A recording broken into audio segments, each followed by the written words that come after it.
Hello students, welcome to online Shala. तो आज के इस वीडियो में हम देखेंगे इंग्लिश पेपर प्रेजेंटेशन। इसमें मैं आपको एग्जैक्टली बताऊंगा कि आपको इंग्लिश के पेपर में, बोर्ड के एग्जाम में आपको क्या क्या मिस्टेक्स नहीं करनी है और कैसे आपको आपका आंसर्स फ्रेम करने हैं जिससे आपको इजीली मार्क्स मिल जाएं। Okay, so let's start.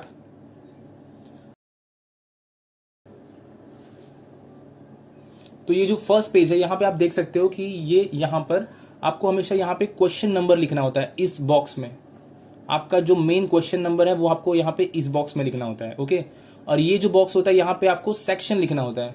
आपके पेपर में 4 सेक्शंस होंगे, 4 और 5 जो भी होंगे, वो अगर जितने भी जो भी सेक्शंस के आंसर आप लिख रहे हो वो हर बार आपको सेक्शन नंबर इस बॉक्स में आपको लिख रहे हैं। हर पेज पे ऐसा ऐसा एक कॉलम, एक बॉक्स बना हुआ होगा ऊपर, वहां पे आपको अपना सेक्शन लिखना है। ओके, उसके बाद यहाँ पे आप देख सकते हैं सब क्वेश्चन नंबर 1 का सब क्वेश्चन A1 क्वेश्चन लिखा यहाँ पर। उसके बाद आप देख सकते हो यहाँ पे डायरेक्टली क्वेश्चन लिखा है और फिर आंसर लिखा हुआ है। तो आपको क्या करना है पेपर में, आपको पेपर में सिर्फ आंसर लिखना है। Don't write questions. क्वेश्चंस लिखने से क्या होता है कि टाइम वेस्ट होता है। आपका जो इंग्लिश का पेपर होता है वो बहुत ही लेंदी होता है। यहाँ पे आप देख सकते हो, यहाँ पे इसने क्वेश्चन लिखा है स्टूडेंट ने और फिर आंसर लिखा है एरो करके। तो आपको ध्यान देना है, आपको क्वेश्चंस नहीं लिखने हैं क्योंकि पेपर में टाइम बहुत कम होता है। वो टाइम, बहुत सारे बच्चे होते हैं जो क्या करते हैं कि पेपर में लिखते रहते हैं क्वेश्चन और आंसर दोनों भी, उसके बाद उनका लास्ट में पेपर छूट जाता है। तो प्लीज क्वेश्चंस को मत लिखो, सिर्फ आंसर करो और क्वेश्चन नंबर को बस ध्यान दो कि ए का आपने जो आंसर दिया है वो सेकंड क्वेश्चन का ही आंसर एग्जैक्टली वही होना चाहिए। बस आपको क्वेश्चन नंबर पे ध्यान देना है। Don't write questions. Okay, first point. उसके बाद आप देख सकते हो यहाँ पे गिव रीजन A2 का फर्स्ट वाला क्वेश्चन का आंसर यहाँ पे लिखा हुआ है, फिर A2 का सेकंड वाला क्वेश्चन का आंसर यहाँ पे लिखा हुआ है डायरेक्टली विदाउट एनी क्वेश्चन। आप यहाँ पे देख सकते हो हैंड राइटिंग का पॉइंट मैंने लिखा हुआ है यहाँ पे। तो बहुत सारे स्टूडेंट क्या करते हैं कि उनको लगता है कि बोर्ड एग्जाम में हैंड राइटिंग बहुत ज्यादा अच्छी होनी चाहिए तभी आपको एक्स्ट्रा मार्क्स मिलेंगे, पर ऐसा नहीं है। आपको हैंड राइटिंग ऐसी लिखनी है कि आपका जो मॉडरेटर है, जो पेपर चेक कर रहा है, उसको समझ में आना चाहिए। That's it. अगर आपकी हैंड राइटिंग बहुत ज्यादा अच्छी आप बना रहे हो पेपर में, तो हो सकता है कि आपका पेपर छूट जाए उसकी वजह से भी। यहाँ पे आप देख सकते हो सिंपल हैंड राइटिंग लिखा हुआ है। Soapy was disgusted with the policeman because he refuse to accept the Soapy had broken the window and he rushed off to chase another man. तो यहाँ पे जो भी लिखा हुआ है वो मुझे एग्जैक्टली क्या लिखा है मुझे समझ में आ रहा है। दैट्स इट, इतना ही चाहिए। सिंपल हैंड राइटिंग लिखो ताकि आप पेपर पूरा का पूरा अटेंड कर सको। Okay, second point is your hand writing. उसके बाद नेक्स्ट पेज हम लोग देखते हैं यहाँ पर। तो this is the next page. यहाँ पे आप देख सकते हो A3 यहाँ पर लिखा हुआ है। उसका सब क्वेश्चन नंबर 1 सॉल्व किया है और फिर आंसर सॉल्व किया है by putting this arrow. Okay, question लिखा नहीं है, सिर्फ आंसर डायरेक्टली लिख दिया गया है ताकि आपका टाइम सेव हो। ओके, उसके बाद A4। फिर देखते हैं हम लोग आगे।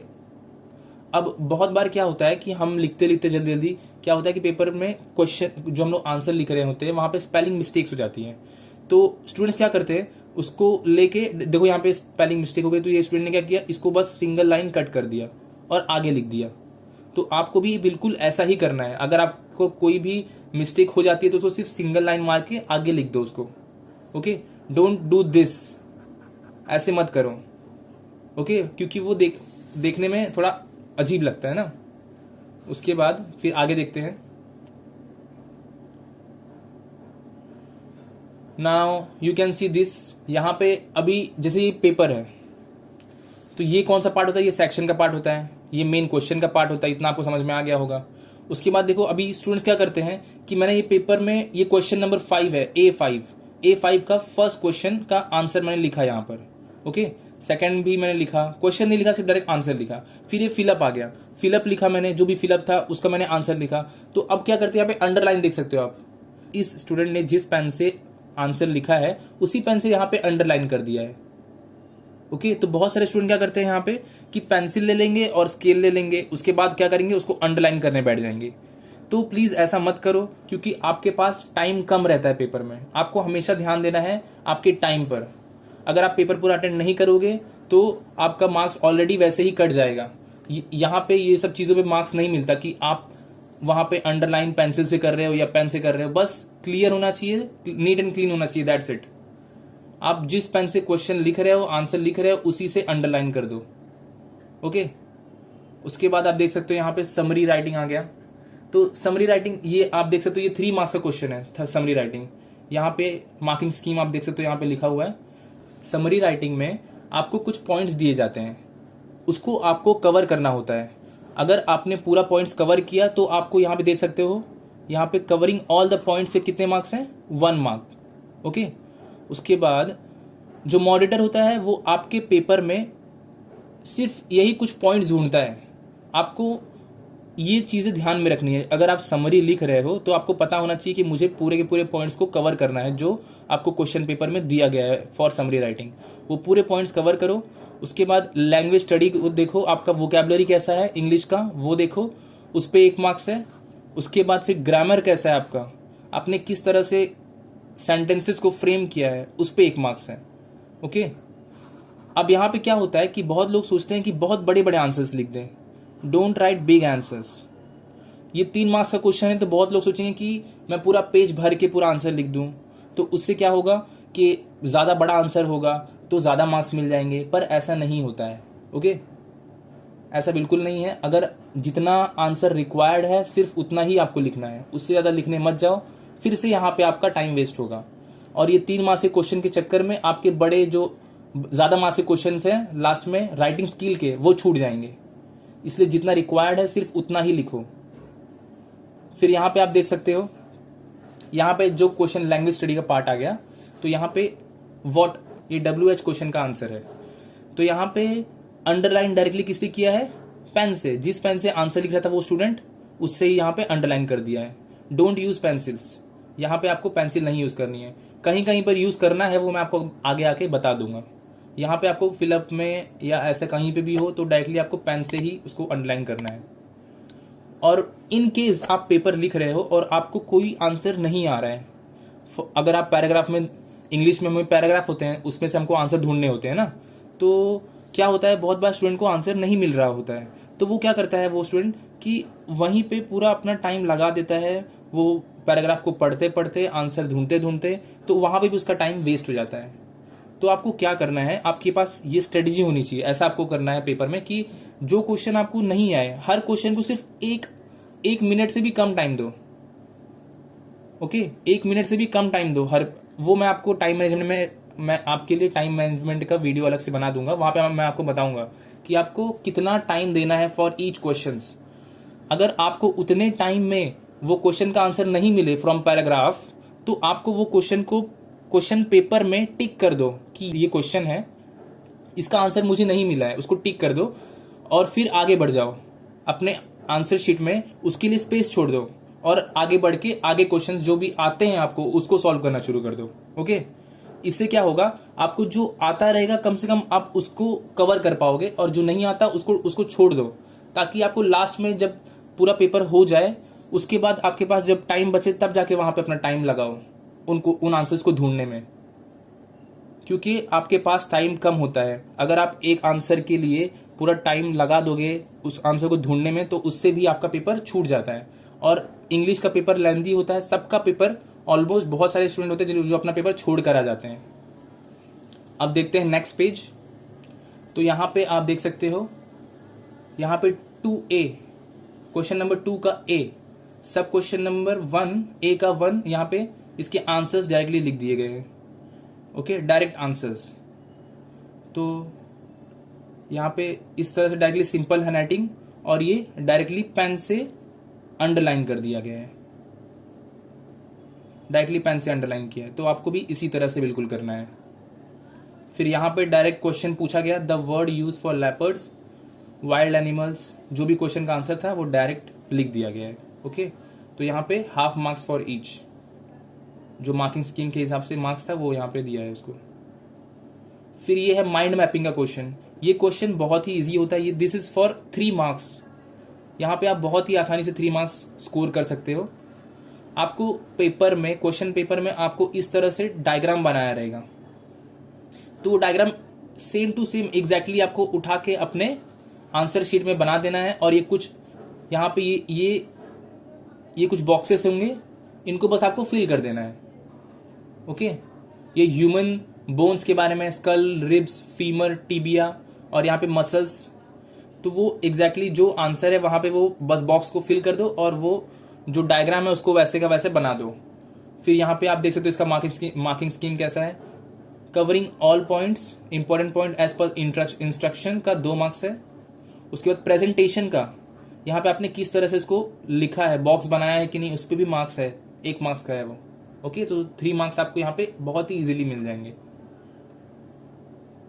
उसके बाद देखो यहाँ पे सेक्शन नंबर 2। अब यहाँ पे आप देख सकते हो इस पेज पे, प्रीवियस पेज पे इतना स्पेस बच गया था, ये पूरा स्पेस बच गया था, तो भी यहाँ से सेक्शन नंबर 2 को स्टार्ट नहीं किया। मतलब क्या कि अगर आपके पेपर में कितना भी नया पेज हो, अगर न्यू सेक्शन स्टार्ट हो रहा है तो उसको आपको हमेशा न्यू पेज से स्टार्ट करना है। हर सेक्शन आपको नए पेज से स्टार्ट करना है। ओके, फिर सेक्शन नंबर 2 का 3 का ए वाला क्वेश्चन, उसका सब क्वेश्चन नंबर 1, ये क्या है, ये क्वेश्चन है, ये मैच द कॉलम है। तो मैच द कॉलम में बहुत सारे लोगों को अभी भी क्या करते हैं, वो जैसे हम लोग बचपन में करते थे कि मैच द कॉलम लिख देंगे, उसके बाद उसको मैच कर देंगे पेंसिल लेके। तो ऐसे नहीं करना है, उसको मैच नहीं करना है। आपको क्या करना है कि जो क्वेश्चन है उसको लिखो and right the answer in front of that. उसके सामने आंसर लिखो, क्वेश्चन लिखो, उसका आंसर जो है वो लिख दो सामने, फिर जो क्वेश्चन है उसको लिखो, फिर आगे आंसर जो है उसको लिख दो। ओके, तो आपको इस तरह से ध्यान देना है। उसके बाद ये A2 का क्वेश्चन है, उसका डायरेक्टली आंसर लिखा हुआ है, जो भी आंसर था। तो यहाँ पे आप देखोगे ये 2 मार्क्स का क्वेश्चन है। अब यहाँ पे बहुत सारे बच्चे होंगे जो पूरी एकदम आधा पेज लिख देंगे इसका आंसर, ताकि उनको 2 मार्क्स मिल जाए। तो आपको अकॉर्डिंग जितना आंसर रिक्वायर्ड है प्लीज उतना ही लिखो, नहीं तो फिर वही टाइम वेस्ट वाला पार्ट आ जाता है। टाइम वेस्ट नहीं करना है आपको पेपर में। फिर ये आता है क्वेश्चन नंबर 3 का ए, यहाँ पे है राइम स्कीम पूछा गया है। तो यहाँ पे लिखा गया राइम स्कीम AABB। तो ये सब बहुत ही सिंपल होता है। ये देखो क्वेश्चन नंबर 2 का है सिमिली लिखा गया है, उसके बाद इसका एक्सप्लेनेशन दिया गया है। तो ये क्वेश्चन कितने मार्क्स का है, 1 मार्क्स का है। तो यहाँ पे क्या पॉइंट लिखा गया है, रीड द क्वेश्चन केयरफुली। तो बहुत बार क्या होता है कि क्वेश्चन ना, एक ही क्वेश्चन में हमें 2 क्वेश्चन पूछा गया होता है। ये जैसे आप ये देख सकते हो, सिमिली है और उसके आगे, मतलब कि इसका जो क्वेश्चन था ना फिगर ऑफ स्पीच का, इसमें एक ही क्वेश्चन में 2 क्वेश्चन पूछा गया था कि कौन सा फिगर ऑफ स्पीच है वो बताओ, और कहां पर किस बेस पे वो फिगर ऑफ स्पीच है वो बताओ। तो इसलिए यहाँ पे फिगर ऑफ स्पीच सिमिली था वो लिखा गया, और फिर उसका एक्सप्लेनेशन यहाँ पे लिखा गया है। ओके, तो आपको इस पे भी ध्यान देना है कि क्वेश्चन आपको ध्यान से पढ़ना है। बहुत बार होगा कि आप आधा आंसर लिख दोगे, आधा बाकी रह जाएगा, तो उसका मार्क्स आपका कट जाएगा, तो उससे उनका मार्क्स कट जाएगा। उसके बाद देख सकते हैं 3B ये क्या है, read the extract and right the appreciation. ये एप्रिसिएशन राइटिंग है। यहाँ पे क्या करते हैं कि आपको क्वेश्चन पेपर में मिलेगा एक एक्सट्रैक्ट, उसको पढ़ना है पूरा। एक्सट्रैक्ट को पढ़ने के बाद आपको अपने मन से वहां पे थोड़ा बहुत अपने आप से, अपनी क्रिएटिविटी से वहां पे कुछ पॉइंट्स ऐड करने हैं। तो यहाँ पे इसकी मार्किंग स्कीम कैसी होती है वो मैं आपको यहाँ पे बताना चाहूंगा। मार्किंग स्कीम देख सकते हो आप एप्रिसिएशन राइटिंग का। ये देख सकते हो, appropriateness of theme and language features, उसका 2 मार्क्स है।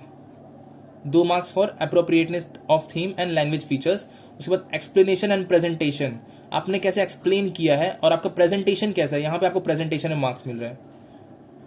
तो जहां पे प्रेजेंटेशन में मार्क्स है प्लीज वहीं पे अच्छे से प्रेजेंट करो उस आंसर को, और जहां पे मार्क्स नहीं है please don't waste your time there. Okay, उसके बाद यहाँ पे 1 मार्क्स मिला है फॉर प्रेजेंटेशन। उसके बाद पर्सनल ओपिनियन आप देख सकते हो, यहाँ पे पर्सनल ओपिनियन, आपने किस तरह से अपना ओपिनियन दिया है यहाँ पे, उस पे आपको 1 मार्क्स मिलेगा। Okay, so this is for 4 marks. उसके बाद आगे देखते हैं। फिर आ गया है section 3, new section new page. Section 3 यहाँ पे क्या है, ड्राफ्टिंग अ वर्चुअल मैसेज। बहुत सारे स्टूडेंट होते हैं जो एक्स्ट्रा लिख देते हैं पेपर में। जैसे आपको ऑप्शन मिलता है कि right any one from this 2 questions, तो स्टूडेंट क्या करते हैं कि कोई कोई एक्स्ट्रा लिख देता है, कोई कोई नहीं लिखता। तो एक्स्ट्रा के कुछ रूल्स होते हैं, रूल्स फॉर एक्स्ट्रा, तो मैं वो आपको बताना चाहूंगा कि क्या होता है रूल्स फॉर एक्स्ट्रा। जैसे फॉर एग्जाम्पल आपको 2 क्वेश्चंस मिले हैं लिखने के लिए और दोनों में से सिर्फ एक ही लिखना है, कोई भी जो आपको आता हो, है ना। तो क्या हुआ, जैसे यहाँ पे आप देख सकते हो, ये या तो ये वाला क्वेश्चन लिखना था या तो ये वाला लिखना था। ओके, तो अगर फॉर एग्जाम्पल आपके मॉडरेटर ने आपका पेपर चेक किया और उसको एक्स्ट्रा मिल गया, एक्स्ट्रा क्वेश्चन मिल गया, या तो फिर अब वो क्या करेगा, आपका दोनों भी आंसर चेक करेगा।